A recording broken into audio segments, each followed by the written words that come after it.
Team builder time, team builder time, team building with Bobby. I'm so old and bald. All right, Playmore fans, we're unlucky, and that's all it comes down to. Some things could have changed in the previous week, but it's okay. You're here for the Week 7 team builder, and knowing how we're going to bounce back, and we're going to, I have faith, this is a fairly good matchup for us overall. And I just need to be a little bit more confident in the team, you know. Stuff happens with Mons. I could have still played a little bit differently. I tried to have fun with the bike. That's what I get for trying to have fun. Okay. It is what it is. It is what it is, right, Bubs? Right? Okay. But no Bubby this week. Oh, spoiler. So quickly looking into their team. They have Dio Speed. I'm very jealous. Dio Speed is a very cool Pokemon. Overall, it really just has that crazy base 180 speed tier. And then the rest of its stats are kind of mediocre, which is a good thing because otherwise it'd be too broken. But it has a really amazing move pool. And because of its insanely high speed stat, unless you specifically want to outspeed some like Choice Scarfers or specific Pokemon at +1 speed for setup moves, you could just opt to have a very bulky Dio or mix offense or bulky plus max special attack. Like, you can do so many things because of its insanely high speed that you can just get away with a lot of heavy EV investments, which is what makes it so good in Draft League, along with its very strong move pool, access to all the hazards, etc. So it's definitely a massive threat in that aspect. And as you can see, it also has Indeedee for Psychic Terrain support, so it is able to spam Expanding Force if it wants to, or just really strong Psycho Boost if it doesn't fear that at all. So for those reasons alone, it makes it very scary. Well, additionally, you can't even hit it with Priority because it's sitting in Psychic Terrain and touching the ground. So, and then we have Roaring Moon, our MVP of Play More franchise. Cannot Terra, thank goodness, but it is an absolute threat still. Do not get it wrong. Very strong with Booster Energy, DD Acrobatic sets, Booster Energy does go through Unaware. Unaware does not acknowledge it, so a Booster Energy into attack Roaring Moon Iron Head does a lot to Clefable, but just like a +1 Dragon Dance Roaring Moon is a neutral Roaring Moon for Unaware Clef. So just keeping that in mind. Other than a DD set, I might just see Choice Band here. I think Choice Band is alright into us. Dragon Dance would really only be if they're like overall a fairly offensive build. I think they have better potential sweepers in this game. It really comes down to whether or not they're banking on an Iron Head flinch against Clefable. Please don't give me that 30% chance. I'm begging. And then we have Enamorus. I'm not really a fan of Enamorus, honestly. I know it's very strong and has a lot of potential. I just like my bulky fairies. I like Clef. Iron Valiant is the GOAT though, for sure. It does have contrary shenanigans, but other than that, it's just really strong with fairy plus ground coverage between Moonblast and Earth Power. It can just do a whole bunch with that alone. And you can still run Q-Charm variants just so you can run Calm Mind. Q-Charm is actually a reason to where if you do run any Pokemon specifically with genders, you should run female against Enamorus just so you don't have to worry about any Q-Charm annoyances there. Empoleon, very reliable, bulky Pokemon. Unfortunately, it doesn't have access to like Defog, Toxic, or Scald anymore. But it does have Roost now, which makes it a lot harder to kill. And it's very good in that aspect. And you can still see agility sets nowadays with weakness policy, still very common. I've seen Choice Specs Empoleon. I've used that myself actually. Even back in the day, I used a Choice Scarf Hydro Cannon Empoleon just to pick off a Mega Lucario in an Uber's League. It was actually pretty freaking fire. And then we have Clodsire, another Pokemon that's very high in special defense and weak to ground. So that's good for us to be able to exploit that. But Clodsire does have Unaware just like Clefable. It makes it very difficult to break. Especially if you can only rely on like setup really to do it, because Unaware just don't care. Outside of that, it does have every hazard imaginable in terms of damaging hazards per se, with T-Spikes, Spikes, and Stealth Rocks, so it can run any of those, choose to stack with any of the Spikes if it wants to. Recover for reliable recovery and staying into the game for as long as possible. What you can really capitalize on it is probably potentially subbing on it, especially if it can't afford Earthquake in the match. Then you can really get away with that. But in general, it's a very, very good bulky mon because of just unaware of the ability to toxic things and getting up multiple hazards if you'd like. Poltegeist, this is a very insane Terra Captain, mainly because it should have been more expensive if it was going to be a Terra Captain, in my opinion. But it has Ghost, Fighting, and Fairy as its Terra options. Against me, more than likely, I want to say it will be Fighting, just because, I mean, obviously both help against Darkrai, but specifically Fighting also helps you against Zamazenta. So that would just be the main reason there. I mean, there's nothing really else it does apart from Shell Smash. Choice Spec sets are very strong, but people don't run that enough. They get this thing and they just think they can win with Shell Smash every single week, even though everyone preps so heavily for it, to where if you bring Choice Specs, you're getting a kill. No one respects the build, so I always encourage people to do that more with Poltegeist. Indeedee, as already mentioned, set up Psychic Terrain for a lot of these sweepers to where priority cannot hit it, as well as just boosting the DO speed, which is very important. They do get both Indeedees, Indeedee male and female. For those who don't know, they do have different stats. Indeedee male is more offensive with a base 95 speed as well, and Indeedee female is a little bit bulkier and slower at base 85 speed.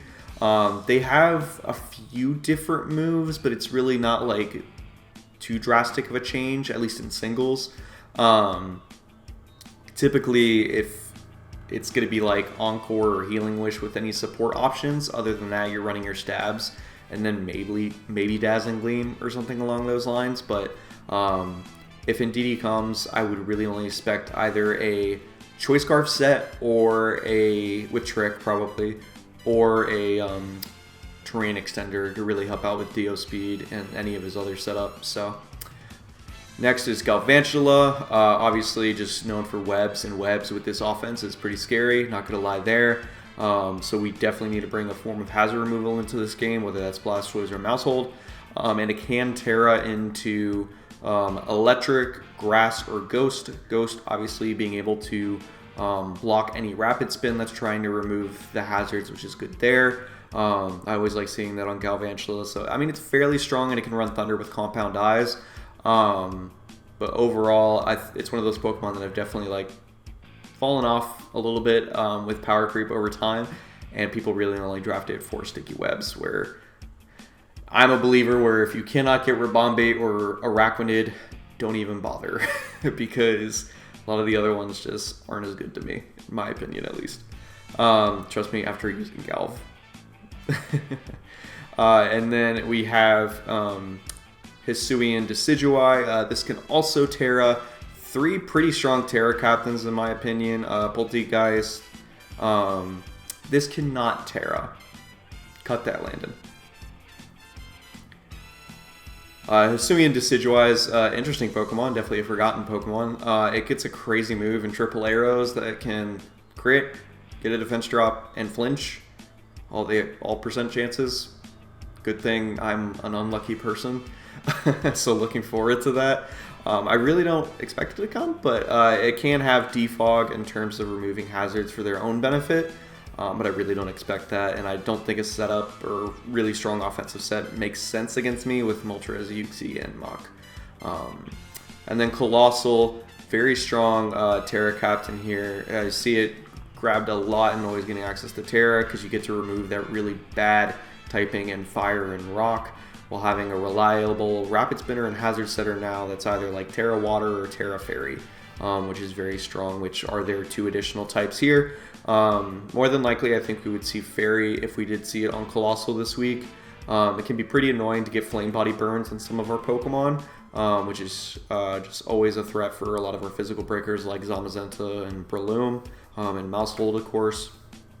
So just gotta be on the lookout for that. And lastly, P2. We've used P2. It's very fat, but it's also very one-dimensional. Its move pool is pretty lackluster, so it kind of just relies on Recover, Bolt Beam, and then 4th move being like Tri-Attack, Thunder Wave, Trick Room, maybe something very random. That's like basically all you need to run on P2 ever. And that's all you can afford to run for the most part. So hopefully or foul play.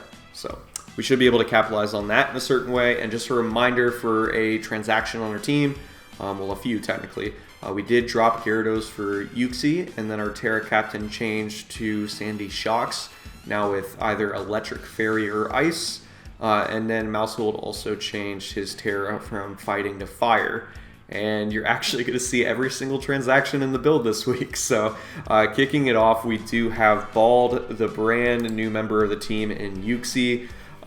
Just have to show off that power and really just show them what hairless people are made of. So we have Stealth Rock, Psychic Noise, Knockoff, and U-Turn. This is a very good just annoyance for their team, I'll say.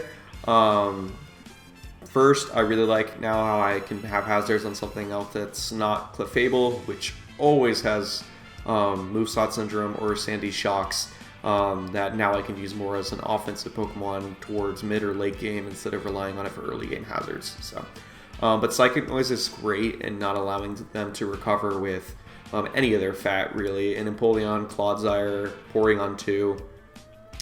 But additionally, if it's like a Draining Kiss and Amorous or something like that, it can't even afford to click that move, which is pretty big there. Knockoff is great for just removing all the items, specifically like a Violet on P2, Heavy Duty Boots on Colossal, Leftovers on Clodsire or Empoleon would be pretty big, and then any offensive items on the rest of his team members. And then lastly, U-Turn for just a little bit momentum, especially if we're able to punish one of his Fatmons with Psychic Noise to where they can't recover now and they want to try and do it later. We can get momentum that way with U-Turn. This is mainly here overall just to wall their offensive Psychic types in Indeedee and Dio Speed. But it can blanket check a few things and pivot around, either whether I'm choosing to get chipped with Psychic Noise or just knock off their item. Either way, Uxie's a little bit helpful in that specific situation. Next, I'm bringing y'all back. The fans are here with their new Terra type and Fire. Realistically, I do not want to Terra this thing, but I do have Fire as an option in case it can win in the late game, especially if Colossal is still around. If there's no Colossal, there's absolutely zero reason for me to Terra Mousehold for the most part, because I would rather Terra Sandy Shocks, which we'll see later. But we are carrying Population Bomb, Super Fang, Taunt, and Tidy Up. So I can't hit Poltegeist or a Ghost Galvantula. I debated Beat Up, but overall I just felt like a Taunt lead Mousehold is best against a potential Webs Galvantula. Additionally, Beat Up is just better in that specific Taunt is better over Beat Up in that situation. In case they opt to like Scout for some reason and go hard Colossal, then I could just get burned because I do not want to Terra turn 1. But realistically, Mousehold might encourage them to Terra turn 1, thinking, oh, they're going to try and pop bomb me because of Focus Sash. I Terra into Ghost, now they can't touch me. I can get Sticky Webs up for free. And then if we're able to get that Taunt and they Terra, no Webs go up. They cannot Terra with either Colossal or Poltegeist now. That is huge. That it would literally be the best turn 1 possible. But outside of that, Super Fang's really just able to wear down their team, obviously to the 50% mark, and then taunt them so they're not able to recover with those certain mons. Similar way to Psychic Noise, you're going to see I have a lot of ways of punishing their fat this week because I feel like my hyper offense can beat theirs per se. So I know if I'm just able to not get stalled out by some of their fatter Pokemon, then I should be able to easily win this game, I think, for the most part. But Population Bomb is really good if they don't have any Rocky Helmets. It's pretty nice into their entire team. Even their resists in Empoleon and Colossal, like, it's going to do good damage over time, especially if Empoleon is special defensive for, like, Darkrai primarily, and Moltres and stuff like that. Also, Colossal more than likely doesn't want to stay that rock typing, so it will then be neutral to Pop Bomb if it goes into either Fairy or Water. And then I can make the most out of that, specifically if I opt to change to Terra Fire so I don't have to risk the Flame Body burn. Outside of that, Wide Lens, of course, just makes it so Pop Bomb can hit as much as possible, but additionally, Super Fang is now 99% accurate, so no way I'm going to miss it, right? That's not foreshadowing, I'm just really praying I don't miss it. And next we have Blossom. This is going to be an interesting set to where it really wins once we're able to deal with Clodsire. This is probably one of its best matchups period for this season, so I'm Very excited, honestly. A FizzDef Unaware Clodsire in general can still beat this build. So I'm really relying on these team members with Psychic Noise, Taunt, or Encore, as you'll see again soon, to really be annoying for that Clodsire in the early game, to where I keep it weakened or potentially even pick up a KO, and then Zamazenta can win later on. Because in general, Body Press plus Heavy Slam is good into their entire team outside of that Clodsire. Clodsire can really just sit there for the most part. Psychic Fangs will do more than Heavy Slam as well, which is important. While Psychic Fangs also just gives me an opportunity to break any potential screens that they might want to have on some of their supportive Pokemon or like a lead Dio Speed. I think it's just a good option to get rid of them, especially since I don't have Defog. I think screens are viable against me for that reason. So, other than that, after the Iron Defense, we are looking very good with Body Press spam. I do have to be careful of things like still Empoleon, Dio Speed, being able to outspeed and get off a Thunder Wave if it wants. That's very big into me. And then additionally, what else was I worried about? Burn on Colossal, to where even if they're Terra Fairy, they're now going to resist our boosted body presses. And Heavy Slam will still do a fair chunk because it's super effective, but if they're defensive, they're still going to eat it at the end of the day, and they have the 30% chance to get that burn. And then additionally, if it's a turn where they're not just switching in, they can also click Will-O-Wisp as well if they have it, to where no matter what, they're good at 100%. Well, I guess not 100%, but they are very likely to get a burn against Zamazenta in that situation. So that with Colossal and Clodsire are the only things we have to be cautious of for Zamazenta, but overall Zamazenta should be strong into the rest of their team. If they opt to bring a very offensive build, which I've faced I think once or twice in mocks, Zamazenta should just go to town, so that will be good. Darkrai here. Darkrai is an interesting set that once again really just deals with their fat pretty easily. Dark Pulse, Ice Beam, Knockoff, and Taunt. Knockoff primarily to remove the Eviolite from P2, but additionally I can remove like those leftovers and stuff from either Empoleon or the Clodsire, and really just benefit my team that way. And Taunt preventing their recovery, and Ice Beam plus Dark Pulse is kind of just pretty free into their entire team. That coverage is just really good overall. We just have kind of a special Weavile at the end of the day. So the only thing is I kind of would like Sludge Bomb for like a Terra Fairy Colossal, but that's legitimately like the only thing that I'm not really hitting that well. P2 can take the hits, but over time we're going to be able to deal with it. So Taunt can also avoid Thunder Waves from P2, so unless they are discharged, hopefully we can avoid a Para this week.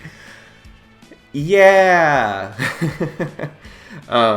So Darkrai can do decent work. I don't really expect it to win per se. Really, once again, just really wanting it to wear down the team overall for Zamazenta, but it could potentially win depending on what they have for the rest of the team in the back. And with our HP and special defense investment, we can live a Focus Blast from Dio Speed, unless it's Life Orb, which I really don't expect it to be Life Orb in this game. I don't think it wants to be, but we'll see. Expert Belt, I do live, I believe, and I know we definitely live a superpower if they're uninvested, so either way, bulk helps in that specific situation, and overall it's just pretty nice. Next, we have Unaware Clefable, but this is especially defensive, even though FizzDef would be nice for Roaring Moon. Either way, since Booster goes through Unaware, Iron Head's going to 2-hit KO me nonetheless, and I'd rather be specially defensive for the likes of like Random Calm Mind Enamorus or Nasty Plot Dio Speed that I need to take care of. Things like that, to where I can then punish it with a knockoff or encore afterwards. Moonblast is pretty nice into their team overall. They have some easy resists, but those resists I can then knock off after, which are pretty big. Like the main things I really just don't want to stay in against are kind of just Clodsire. I mean, like other than that, I'm genuinely pretty fine with staying in and like getting off a knockoff or a Moonblast for free if I want to. And then we're easily able to encore their slower Fatmons into their recovery moves or something weak. So for example, I could Encore Colossal into Stealth Rocks if it goes for that, or Rapid Spin to where it's not like doing any damage whatsoever, and then I can go into Amon to punish it afterwards. But ideally, we're locking their fat into their recovery move, that way that they're wasting their roost or recovers over time, which is big there. And then lastly, we have Sandy Cheeks coming in with the Assault Vest with max special attack and max special defense. This is a very interesting set that has done really well in mocks, so I'm very excited to use this probably the most this week. We have Charge Beam, Earth Power, Terra Blast with Terra Fairy in Discharge. Now the reasoning behind this is, well, they have very strong special attackers, no surprise about that, between Dio Speed, specifically in Terrain, Enamorous, and then Indeedee as well, to where the Assault Vest really just catches them off guard, and I'm able to punish them when they think they might have been able to pick up the kill on me. This has very much helped against Enamorous, helped against Dio Speed, especially with Discharge, potentially getting paras. But the biggest thing is probably Charge Beam, to where if I'm staying in against the fat, I can even beat the likes of P2 over time if I'm getting consistent boosts. But Charge Beam is 90% accurate, and once again I'm facing the 70% chance of only getting a boost, so we'll see how that goes. But it's just the best move overall to go for this Assault Vest set, to where if I get those boosts I become more and more annoying for them. Yes, it doesn't matter for Clodsire, but if that happens with Clodsire, I can do a few things. I can either get Yuxi in for free and then U-turn and get my momentum back, or get up Stealth Rocks if I don't have them up yet. Or I potentially just go hard into Zamazenta if I get them weak and low, and then I can Psychic Fangs after. And that could be big there. But Terra Blast with Terra Fairy. So realistically, we want to Terra if we see Roaring Moon or Hisuian Decidueye. In general, it is pretty nice overall for their team as well. But I would like to stay Electric if I do have to deal with like an offensive Galvantula a little bit, or Electric plus Ground, so I can switch into those moves. But Terra Fairy, specifically just Roaring Moon and Hisuian Decidueye, really no surprises there. But I can also catch like Earth Power from Enamorous off guard. Potentially, if I really need to, make it to where I can take less from Ice Beam on Porygon 2 and stuff like that. So it's able to put in work that way. And Charge Beam with the boost can also just pick up easier KOs now on the Pokemon that we're hitting for super effective damage that might not have before. And it's Discharge over Thunderbolt, primarily just with the reason of Para, not only for just Dio Speed, but without a Charge Beam boost, I'm not going to be able to OHKO Poltegeist. And I'm intentionally slower as well if it's a Shell Smash set. That way I'm catching them with the minus Spadef if they're not White Herb in their Focus Sash. And ideally I have Rocks up to break the Sash, but we'll see. But getting that 30% chance on a pair on one of their sweepers might be huge at the end of the day. That's the other main reason I have Unaware Clefable. I don't know why I completely forgot to mention that, but Unaware with max special defense, even if they get off 3 Shell Smashes, stored power is not going to OHKO Clefable, which is just insanely funny. So we're easily able to support the team like that. And I'm looking forward to this. I really need this win. It's going to help for the playoff picture a whole lot more. They have some threats, but overall I think this matchup is in our favor. Specifically, I like how Zama's looking. So keep in mind for the doggo this week, and I'll see you guys in the battle tomorrow.